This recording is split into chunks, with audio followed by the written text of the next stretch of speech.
Bonjour, c'est Aurélie. Alors, je vais vous présenter la mind map qu'on a réalisée avec Laetitia. Donc, c'est une mind map collaborative. Donc, vous pourrez aller dessus, la consulter, mais aussi y apporter des modifications. Donc, bien sûr, il faut faire attention, mais il n'y a pas de souci non plus, parce qu'avant de supprimer, vous avez généralement des alertes. Donc, ne vous inquiétez pas par rapport à ça. Déjà, vous allez vous connecter sur le Gmail de l'association.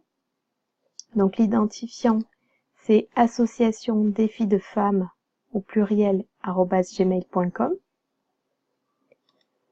Le mot de passe, c'est femmes au pluriel 2019, sans majuscule, sans espace, sans point.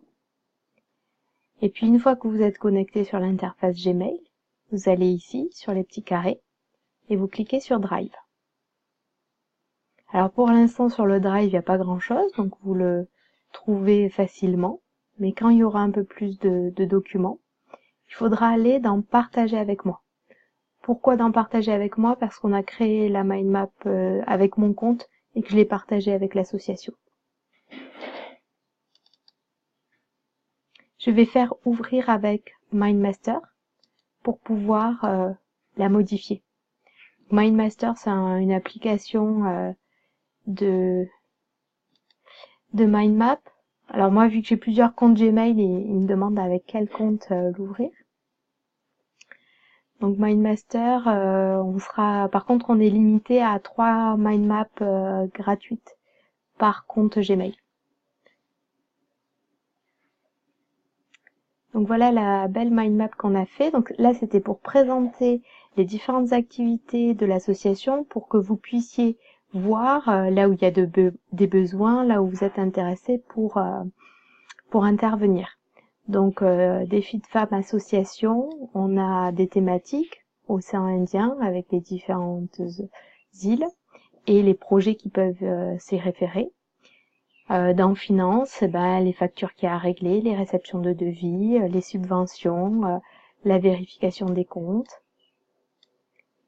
Donc vous voyez, je déplace comme ça, je me déplace comme ça, tout simplement en cliquant et en bougeant. Parce que la mind map est assez importante. Vous avez ici un zoom ou un plus. Ensuite, on a les différents partenariats. Et en face, on pourrait mettre des actions, hein, si vous avez des idées, n'hésitez pas. Et on a mis boîte à idées projet. Voilà, si finalement ça sort un peu des cases qu'on a mis, ça peut être ajouté ici. Dans l'administration, il y aura la gestion de la boîte mail, l'intégration. Vous voyez, là, on peut déployer ou refermer une action si vous voulez faire un aperçu plus synthétique. Et ensuite, les événements, congrès par exemple, les différentes rencontres, les différents types de rencontres et tout ce qui est communication et médias. Vous voyez, par exemple là, la newsletter, il y a marqué à reprendre, à créer. Donc là, je pourrais dire, je sélectionne, je clique sur le plus ou je fais la tabulation et je marque mon prénom, ou peut-être mon prénom et mon nom. On est peut-être trop nombreuses pour marquer juste le prénom. Voilà. Donc tout simplement. Ensuite, on pourra être plusieurs et ajouter.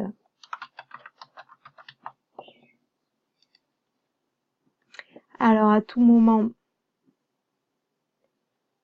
je peux supprimer. Je sélectionne l'item et je vais sur ça, le sens interdit. Bon, d'habitude c'est une corbeille. Là, c'est un sens interdit. Donc vous pouvez aussi mettre peut-être des petits marqueurs, des couleurs, des smileys si vous le souhaitez. En tout cas, pensez que ce que vous ajoutez, tout le monde le voit. C'est complètement collaboratif, c'est instantané. Donc, si vous faites un petit marqueur pour vous souvenir vous, il vaut mieux rajouter une idée, dire peut-être Aurélie en réflexion. Voilà, pour qu'on sache que ce soit clair pour tout le monde. Vous avez la possibilité, si vous voulez effacer, enfin juste revenir en arrière, voilà, la petite flèche ici. et vous pouvez aussi ajouter des liens entre les idées. Alors la seule limite, c'est que quand on a une grosse carte, si on fait trop de liens entre les idées, ça devient un petit peu compliqué. Voilà. Je pense que j'ai tout dit. Je reste aussi disponible par mail si vous avez des questions. Le mind map, c'est un logiciel et c'est une méthode que j'utilise depuis assez longtemps, qui moi m'aide bien. Donc voilà. Et mon mail, c'est aurélie.castis, castis, @gmail.com. À bientôt. Au revoir.